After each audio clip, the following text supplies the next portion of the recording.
Have you ever listened to a podcast, finished a book or course, watched a video, or had a therapy session insight and then felt a wave of relief like, oh, that's what this is? And for a moment, something in you feels relief because your pain finally has language. But then life asks for something deeper. The same relationship pattern shows up. The same fear returns. The same old family role pulls on you. The same wound is organizing your reactions, even though now you can explain it beautifully. That's when a little voice tells you something's wrong with you. You're a failure. You're never going to heal. Nothing is ever going to change. And maybe you feel the frustration of, why am I still here? I've done so much work. That's the question I want to open today. Because some of the healing that helped us survive can end up becoming the place we hide from actually being transformed. Not because the tools are wrong, not because the podcast, books, therapy, breathwork courses, or spiritual practices didn't matter. Many of them did matter. They gave us language. They gave us relief. They helped us understand what happened. They helped us stop blaming ourselves for blame that we were carrying from relationships, childhood, family systems, and generational patterns. But then there comes a point where the question needs to change if you actually want to transform your life. When it's no longer, do I understand what happened to me? And instead, the question becomes, am I still organized around it? Am I still living from that wound? Because understanding the wound isn't the same as being restored at the root. Knowing the language or blaming the person and people who hurt you isn't the same as walking in freedom. Feeling understood through content isn't the same as becoming someone new. So that's what I'm really naming here is where healing can unknowingly become avoidance. And it's not obvious. It's not numbing out in the unhealthy ways that we recognize from earlier on. This is a much more sophisticated kind of avoidance. It can look very spiritual, very self-aware, very emotionally intelligent, very educated. You can use the psychological and somatic terminology to describe what happened to you. You can identify your attachment style and how that showed up in all your relationships. You can recognize your triggers and know why you feel the way you do about that. But underneath, something's still hiding. Something is still circling the edge of that same threshold without really crossing it. And I want to speak to that today with as much honesty and tenderness as I can, because I know this pattern from the inside, but I didn't know what was happening at the time. Welcome to Inner Integration. I'm Meredith Miller, and this is when healing becomes a hiding place. Years ago, I had so much of the language. I understood narcissistic abuse patterns. I knew about family dysfunction. I saw how it was repeating in my adult relationships in nearly every aspect of my life. I thought it all made sense and I thought I was healing, but actually I was still hiding. 6 to 10 years ago, I was creating content here on YouTube about recovery and healing, and I thought I was living my best life. But I had no idea that there were still deeper places in me that I hadn't truly turned toward. I could name all the dynamics. I could explain the pain and devastation. I could recognize trauma responses. I knew about my attachment style. I had the language to describe what happened to me, and I knew there was science to back it all up. But I actually had no idea how to transform it. And that didn't become really clear to me until 2020. When the outer world shook, my inner foundation shook too. And it cracked because my survival structure wasn't built to sustain the load of the pressure. That is always the point where clients end up coming to me because that's what's happening to them. They're usually 45 to 65 years old, but all of a sudden it's like everything crashes and it seems like it's very sudden, but it was decades in the making. We don't realize how we're hiding, especially when the work that we're doing gives us a sense of relief. So when everything fell apart in my life, that meant I finally had to face something very uncomfortable. Parts of what I called healing were actually just coping. They helped me function. They helped me make sense of pain. They helped me keep going through difficult times, but they were not strong enough to bear the weight of what God was asking me to become. And that falling apart was humbling, brutal. And what I learned in retrospect is that coping isn't bad. Coping is mercy when you're in an emergency, when you just need to get by. Sometimes a podcast episode, a breathwork practice, a YouTube video, a therapy session, a call to a friend, positive affirmations, or some quick mindset hacks are exactly what helps you make it through the day, the week, the month. It's the shelter that helps you get through the storm. But what no one tells you is that a shelter isn't a home. And if you start getting comfortable living in the shelter, you can forget that there's more to life than just surviving in between emergency alerts and disasters. And you get really good at responding to emergencies, but you don't know how to really live. And probably what you think is living is just survival mode. There's a moment when healing becomes a place to hide. The first sign of avoidance is this: you feel relief in the moment, but nothing really changes long term. You listen to something and feel seen. You read something and feel a wave of recognition. You have a powerful conversation or take a course and you think, this is it, this is the thing. And in the moment, it does feel real. But then the tests come and life asks for something deeper from you. The relationship pattern extends another invitation and you accept. The fear comes back. The old family role pulls on you. A resentment surfaces. The scarcity pattern tightens. The need to explain yourself, defend yourself, prove yourself, or disappear takes over again. And suddenly you realize the insight moved you emotionally, but it hasn't become a new structure inside you. And that doesn't mean the insight was false or it didn't matter. It means it wasn't integrated. Insight is when something becomes clear. Integration is when something becomes embodied. And embodiment is where the real work begins. The second sign of avoidance is that healing language becomes self-protection. And this one is subtle. And I say it with compassion because many of us needed this language. It was deeply validating to learn about attachment wounds, trauma responses, nervous system patterns, family systems, narcissistic abuse, generational grief, and survival adaptations. For many people, the language was the first time that their pain made sense. But that same language that once validated you can become another layer of armor if you stop at the explanation of the pattern instead of changing your participation in it. It'll sound educated. It'll sound self-aware. It'll even sound mature. It might sound like, this is my disorganized attachment. This is my trauma response. This is my core wound. This is my diagnosis. This is my nervous system getting triggered. And that may be true, but the question is, are you using the truth to become free, or are you using it to stay identified with the pattern? This is just who I am isn't freedom. It's actually self-condemnation. And it's like a permission slip to hide from the deeper truth that would lead to freedom. Because at some point, the work asks us to move from explanation into responsibility.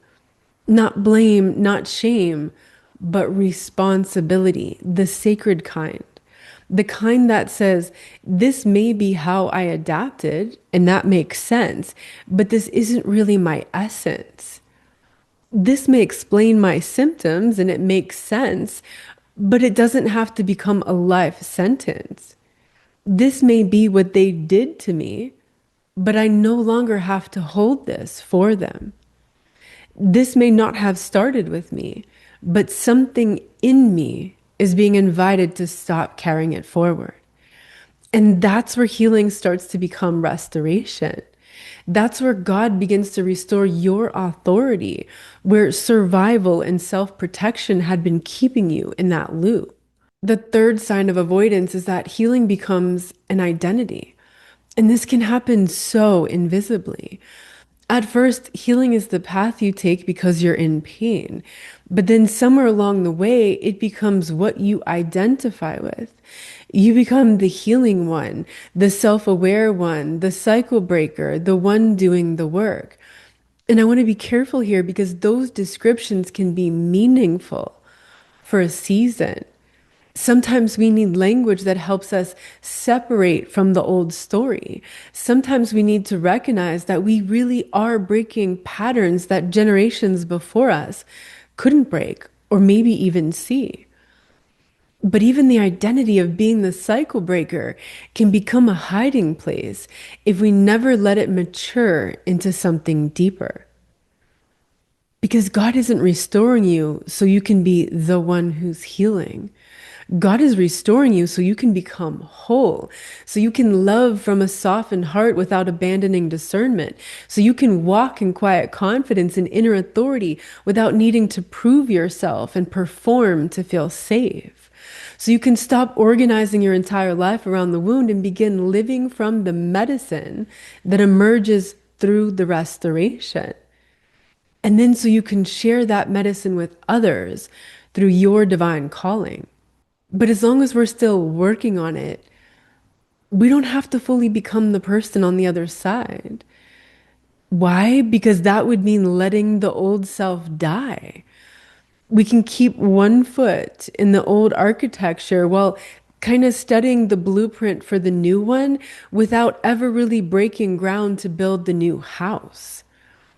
But real transformation changes the structure. It's an entirely different structure. It changes what you tolerate. It changes how you respond. It changes what you reach for when you're afraid. It changes the way you relate to God, to yourself, to your body, to your family system, to your relationships, to your past, to your purpose, and to your sense of meaning in life. It changes what you transmit. And that can feel like death. Not the death of who you truly are, but the death of the self that was organized around survival. And that's the self that you knew your entire life. It served you well once upon a time. You survived. But that version of you needed the wound to explain everything. That version of you learned how to be safe by staying braced, by playing small. That version of you kept gathering more information because actually surrendering and committing to transformation felt too exposing.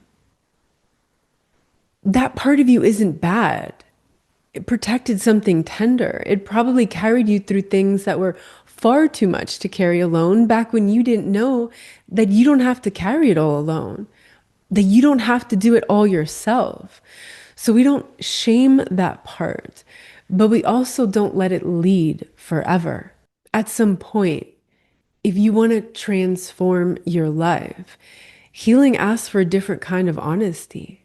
Not just what else do I need to learn about what happened to me, but what have I been unwilling to feel? Not just what's the next framework to learn, but where am I still refusing to be transformed? Not just how do I manage this pattern so I can get through the days and the weeks and the months, but God, what are you wanting to unroot and restore in me? Show me. That's the threshold.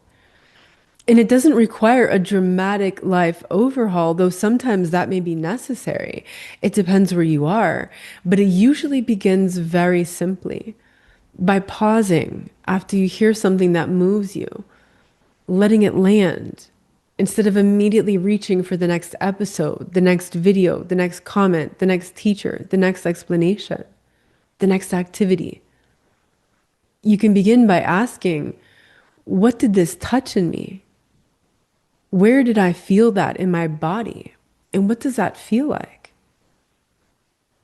What have I been managing or performing instead of allowing myself to feel and grieve?